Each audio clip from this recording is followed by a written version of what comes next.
এই এক একটা করে কড়াইতে আছে 18 মণ কুশারের রস। তাহলে গুড়, এটা তো একবার দানা হবে না। আপনার দানা গুড় হলো নাটোরের গুড়, যেটা হলো খেজুরের গুড়। এটা তো আর দানা গুড় মানে নালি হইলো। দেখেন একটু, দেখেন দেখেন দেখেন এটা আখের গুড় না? হ্যাঁ দেখেন, এটা তো বুঝতে পারবেন, দেখেন। হ্যালো বন্ধুরা, আসসালামু আলাইকুম। আজকে সরাসরি চলে আসলাম আখের তৈরি গুড় নিতে। গুড় নিলাম ও সাথে দেখলাম কিভাবে তৈরি হয় এই তখন গুড়। আরো ইয়া হবে, ঠান্ডা হবে, তখন আরো নেটকা হবে। হইতেই দেখবি কি গরম আছে? না না না, ঠান্ডা করছি। এটা কি কালকের হ্যাঁ, রাত্রে না করছি। রাত্রে? বেশি বানিয়ে না, ঠিক বিক্রি হয়। যে মেশিনটি এখন দেখতে পাচ্ছেন আপনারা, এই মেশিন থেকে আখ মাড়াই করে রস বের করে তৈরি করা হচ্ছে গুড়।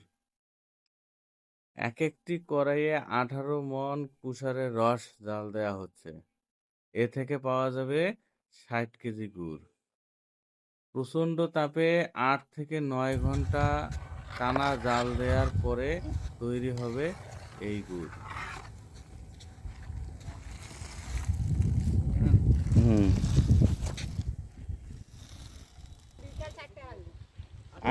আমি যদি এই গুড়টা নিতে চাই তাহলে 4টার সময় আসা লাগবে। এতে তো আর এগুলো সারা বছর খেতে পারবেন, হ্যাঁ? সারা বছর। এখন থেকে শুরু করে সারা বছর।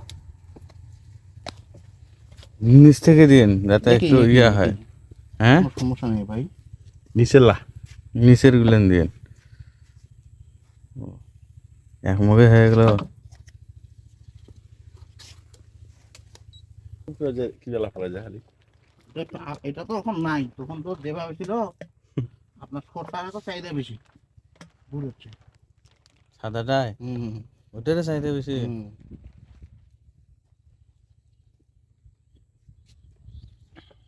একবারে নির্ভেজাল গুড় না?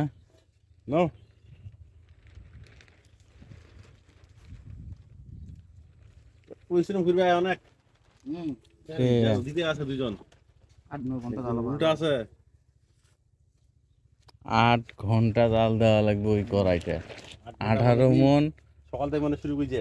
18 মণ কুশার জাল দিয়ে আপনার হবে 60 কেজি। 60 কেজি। 3 10 টাকা